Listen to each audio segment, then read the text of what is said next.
पहिला प्रश्न आहे, वारणेचा वाघ या प्रसिद्ध कादंबरीचे लेखक कोण आहेत?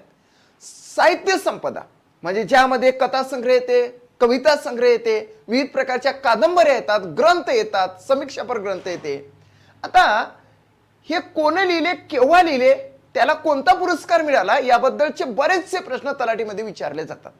आता वारणेचा वाघ काय? वारणा नदी आहे. वारणा नदीच्या खोऱ्यामध्ये एक अज्ञात व्यक्ती होते, त्यांनी अन्याय जुलूम याच्या विरुद्ध आवाज उठवलेला होता आणि ही कादंबरी लिहिलेली आहे अण्णाभाऊ साठे यांनी.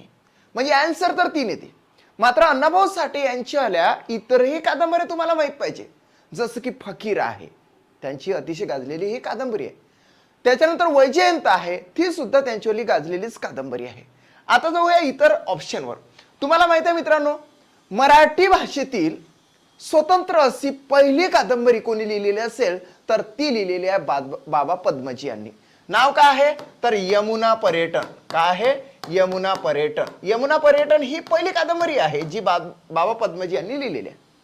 वि स खांडेकर, विष्णू सखाराम खांडेकर यांच्या ययाती कादंबरीला तर ज्ञानपीठ पुरस्कार मिळालेला आहे. मराठी भाषेतील पहिला म्हणजे ज्ञानपीठ पुरस्कार प्राप्त आहे ययाती, हे सगळ्यांनाच माहित आहे.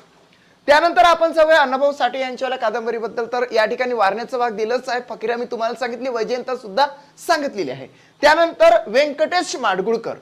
व्यंकटेश माडगुळकर यांच्यावाली बनगरवाडी ही कादंबरी खूप प्रसिद्ध आहे. बनगरवाडी. आन्सर तर आपल्याला आलेला आहे अण्णाभाऊ साठे. चला चेक करूया, राईट आहे. दुसरा क्वेश्चन आपण मराठी इंग्लिश ग्रामरशी रिलेटेड घेतलेला आहे. Select the most appropriate option to fill in the blank. आता स्टेटमेंट काय आहे ते बघा. यू वेंट टू कॉलेज, त्याच्यानंतर क्वेश्चन टॅग लावायचा आहे आणि क्वेश्चन टॅग मध्ये सर्वप्रथम काय येत असते तर हेल्पिंग वर्ब म्हणजे सहाय्यकारी क्रियापद असते. आपल्याला शोधायचं आहे सहाय्यकारी क्रियापद, आपल्याला कुठेच ते दिसत नाही. मग आपण जाणार आहोत व्हर्बवर. व्हर्ब आहे वेंट. वेंट मध्ये दडलेला आहे हेल्पिंग वर्ब, त्याला कट करणार आहोत. कट केल्याबरोबर हेल्पिंग वर्ब बाहेर येते, ते आहे डीड, कारण की हा V2 आहे आणि डीड आहे आणि मग इथे येते गो. डीड गो असं त्याचं स्प्लिटिंग होते वेंटचं, डीड गो. आता स्टेटमेंट जर का पॉझिटिव्ह असेल तर टॅग हा निगेटिव्ह घ्यावा लागतो, म्हणून आपण या ठिकाणी डीड नंतर काय करणार आहोत, डिडंट करणार आहोत. मग डिडंट यू, आता हा यू या ठिकाणी टाकला म्हणजे त्याने ऑलरेडी आपल्याला सपोर्टच केलेला आहे या यू टाकून, म्हणजे या ठिकाणी पाहिजे आपल्याला didn't. Third option is the right answer of this question.